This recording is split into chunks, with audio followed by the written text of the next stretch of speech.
सुखदेव जी समझा करके कहने लगे हैं कि हे राजन परीक्षित,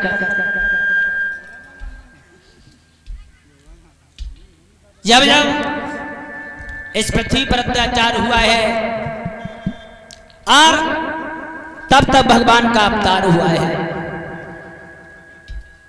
जब जब इस पृथ्वी पर राक्षसों का व्यभिचार हुआ तब तब भगवान को इस पृथ्वी पर अवतार लेने के बाद आना पड़ा है। बाबा तुलसीदास रामचरितमानस में लिख रहे, उन्होंने बताया है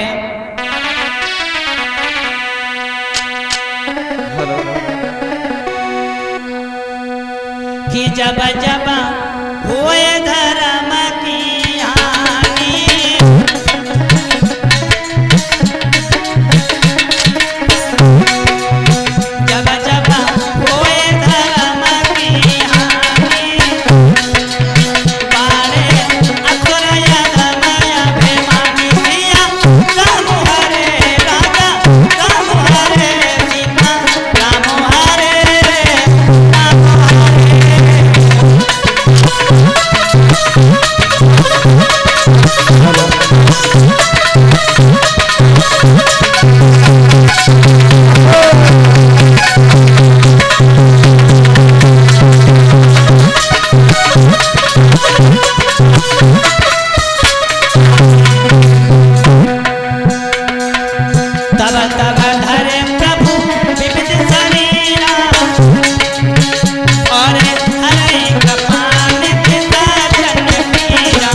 कि जब जब होए धर्म की हानि और बाले असुर अधम अभिमानी और तब तब धरे प्रभु विविध शरीरा और हरई कृपा निधि सज्जन पीरा।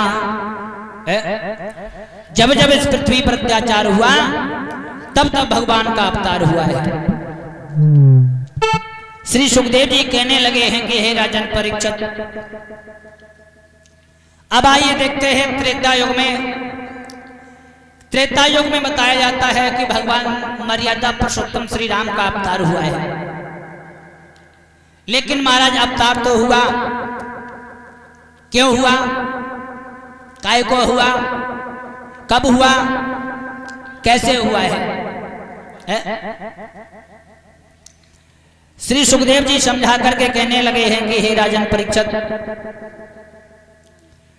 इधर जब विश्वामित्र का पुत्र लंका का राजा रावण और उसका भैया था कुंभकर्ण, ये दोनों तो व्यभिचारी थे, लेकिन जो इसका छोटा भैया था जिसका नाम था विभीषण, ये भगवान का भक्त था। इधर जब वो लंका का राजा रावण जब अत्याचार को बढ़ाने लगा है, अत्याचार को करने लगा है, तो सभी देवताओं में, सभी देवियों में, सभी मनुष्य जनों में हाहाकार मचने लगा है। सभी देवता लोग भगवान नारायण के दरवाजे पर जाकर के आवाज लगाने लगे हैं और कहने लगे हैं कि हे दीनबंधु दयानिधि, हमारी रक्षा करो। अगर तुमने जरा भी देर की तो ये लंका का राजा रावण ये मुझे मारने में बिल्कुल देरी नहीं करेगा। आकाशवाणी होने लगी है कि हे देवताओं, कोई बात नहीं, तुम यहां से जाओ और उस भूतल पर जाकर के रीछ और बानरों का रूप धारण करके विचरण करो और समय आने पर हम तुम्हारे पास में अवश्य आएंगे, तुम्हारी जरूर रक्षा करेंगे। इधर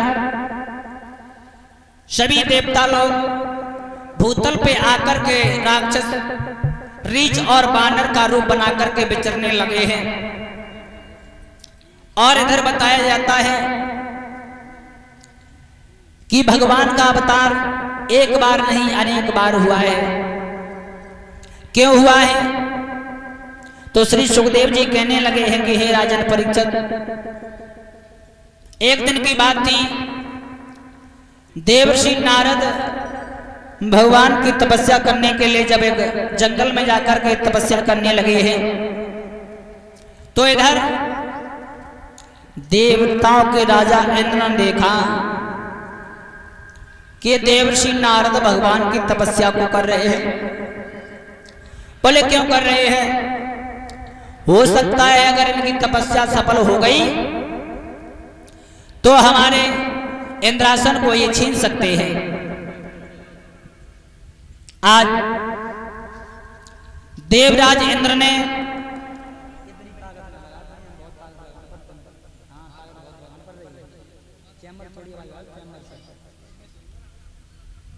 आज देवर्षि नारद ने जब भगवान का भजन किया है और इधर देवराज इंद्र को चिंता होने लगी है। जब देवराज इंद्र को चिंता होने लगी तो देवराज इंद्र ने कामदेव को बुलाया, सभी अप्सराओं को बुलाया है और कामदेव से सभी अप्सराओं से वो देवराज इंद्र कहने लगा है कि हे कामदेव, बोले हाँ भगवान, बोले ऐसा करो,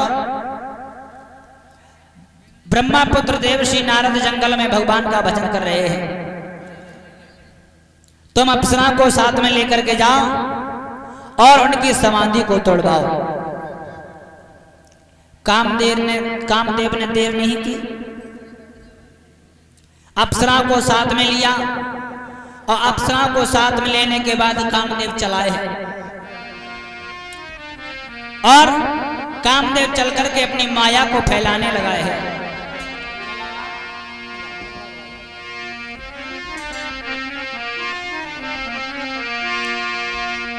कि कामने बहा जाते जाते और सारी माया फैलाएगा।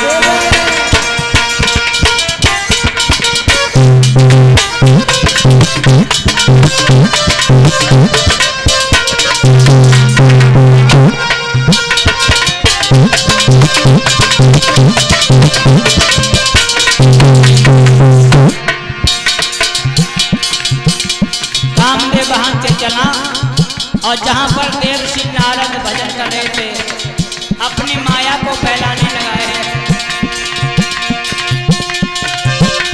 कामने वहां जाते जाते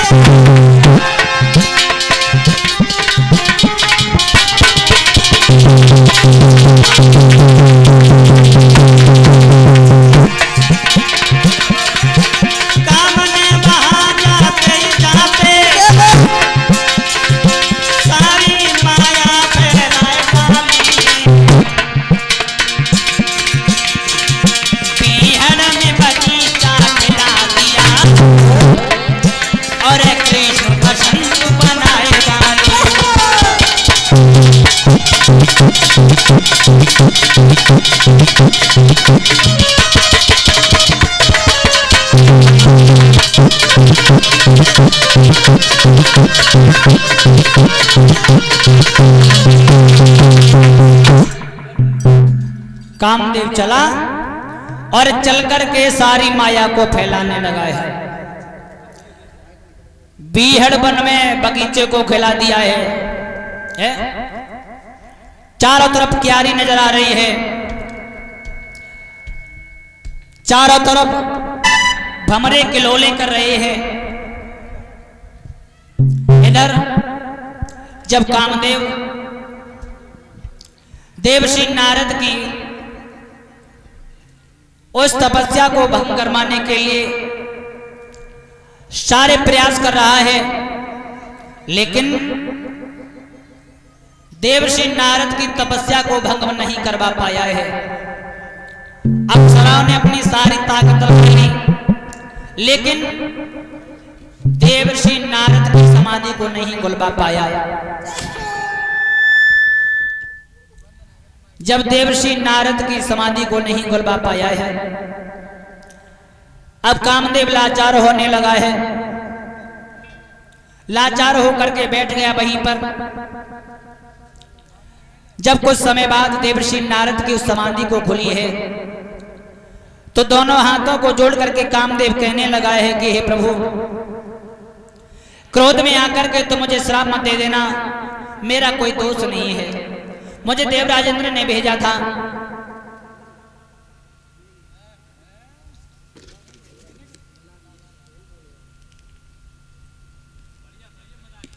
और ये 51 मुद्राएं शिवम कुमार